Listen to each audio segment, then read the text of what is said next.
Assalomu alaykum do'stlar, sizlar bilan Timur. Bugun men sizlarga Pocket Option Tradingda savdo qilib, qanaqa qilib savdo qilish kerakligini ko'rsatib beraman. Sizlar ham tushunib olasizlar. Demak, dollar valyutning parasi faqatgina основной ishlaydigan bo'lsam, только haqiqiy forex valyutalarda ishlayman. Birinchi navbatda nima qilamiz? Birinchi navbatda M1 ga o'tib, bu yerda grafikda aniqlab olsak, demak bizning grafikimiz asosiy grafik buy trend bizda mana bunday qilib, bu holatda buy trend tortib qo'yamiz. Mana bu bo'lsa, hozir mana maksimum bo'lsa, mana bu holatda tortamiz. Bu bizda soxtayor chiqish. Ana endi tak to'xtalib devasdan ham tortib qo'ysak, devasdan ham mana bu holatda tortib qo'yamiz. Birinchi navbatda mana shunday qilib trendimizni aniqlab olishimiz kerak. Bo'ldi, to'g'ri tortib qo'ydik. Bo'ldi. Endi qaytib S10 time frame da o'tamiz va S10 time frame da analizda qilib boshlaymiz. S10 time frame da hozir bizda hech qanday zonalar yo'q, lekin trend liniya bor. Mana bu joydan olsak, mana bunday holatda ko'rsak, xuniyroq bo'lsa ham trend liniyamiz bor. Endi buni kutishimiz kerak. Shu trend liniyani yorib chiqsa narx mana bu yergacha kelib beradi bizda. Agar yorib chiqmasa, tevaga ketadi. Mana bu maksimumgacha yurib ketadi. Bu yerda yashil svechcha bo'ldi. Biz tevaga bitim ochib olsak bo'lardi. M1 ga qaytamiz. Pimbar hosil bo'libdi. Tevaga yetib kelyapti. Narx уже mana bu yerda. Songa qaytamiz. Hech qanday holat yo'q hozir bizda. Tak. Mana bu yerdan tevaga bitim ochamiz.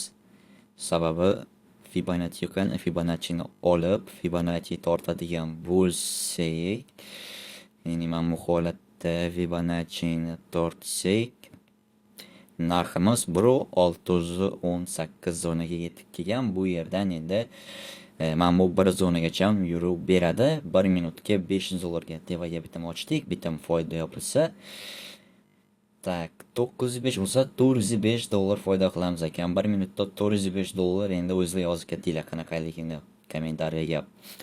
Telegram kanaliga o'tib qo'ysanglar, pastdagi kommentariyadagi silka orqali Telegramga o'tsanglar, bepul darslik, indikator, strategiya kitoblar hammasi Telegram kanalimda bo'ladi. Hozircha narx g'alatiroq harakat qilyapti.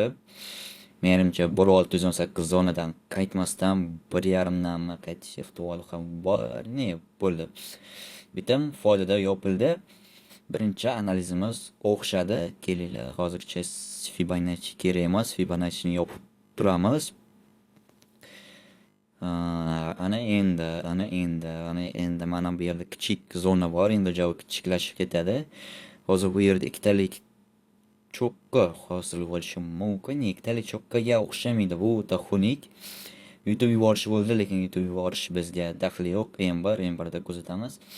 M1da mana bu yerda katta YouTube yuborish bo'lishi mumkin. M1dagi YouTube yuborish o'xshab berishi mumkin, lekin bu yoqlarni kuzatsak, bu yoqlarda hech qanday bizda joy yo'q. Doji hosil bo'ldi. S10 ga qaytamiz. S10. Shu yerda kutish kerak. Yo tevaga yoki pastga yorib chiqadi bu. Tevaga yorib chiqdi, demak tevaga ketadi. Bu tevaga yorib chiqqan bilan tevaga bitim ochib yubormaymiz. Ya'ni men pastga qaytib berish kerak. Shu pastga qaytib bersa, shu yerga qaytib bersa, ana endi tevaga ushlaymiz joytidan. Mana maksimum bo'lsa, mana bu yerga tortamiz. Trend liniyani shu holatda to'g'ri bo'ladi bizda. Tevaga bitim ochdik. Ana endi bunisini ham kutamiz. Hozircha bitimimiz foydada. 40 soniyadan keyin agar to'liq foydada yopiladigan bo'lsa, 408 dollar foyda qilgan bo'lamiz. Lekin narx hozir g'alati harakat qilyapti. Sababi men buni yorib ketishi mumkin chunki уже mana bu yerga ideal bo'lib qolgan, pastga ketib qolishiga narxda. Ya'ni bunday qilib qo'yadigan bo'lsak, Daydian o'yin. Endi muhim emas bizga o'sha hozir mana bitta foyda topiladi, qo'yani qiziq emas. Mana bu. Mana shuni hozir ichida o'ylanadi, keyin bitta tarafiga yorib ketadi. Endi unisini bizga qizig'i yo'q. Biz bitim foydada yopildi. Yo'q hisoblasak, $8 oshiq foyda bir necha daqiqada ko'rdinglar. Mana eng muhimi bu yerda sizlar постоянно ishlamoqchimisizlar, stabil ishlamoqchimisizlar, faqatgina bez OTC haqiqiy forex valyutalarda ishlanglar. Razgonda OTC da qilsanglar bo'ladi. Atak stabil ishlash yoki balansinglar katta bo'lsa, bez OTC valyutada ishlanglar. Hozir bu yerda mana buni yorib, ya'ni hali yorib chiqqan yo'q, endi yorib chiqsa pastga ketib qolishi mumkin. Biz уже foydamizni qilib bo'ldik. Pastdagi kommentariyadagi silka orqali Telegram kanalimga o'tib qo'ysanglar, yanayam mana shu yerda hozir ishlagan narsalarimni hammasini sizlarga to'liq qilib, darslik qilib, tekinga o'rgataman. Hozirda o'qitib obuna bo'lib qo'ysanglar, kechqurun hammani qabul qilib qo'yaman. Keyingi videolarda ko'rishguncha, xayr, sog' bo'linglar.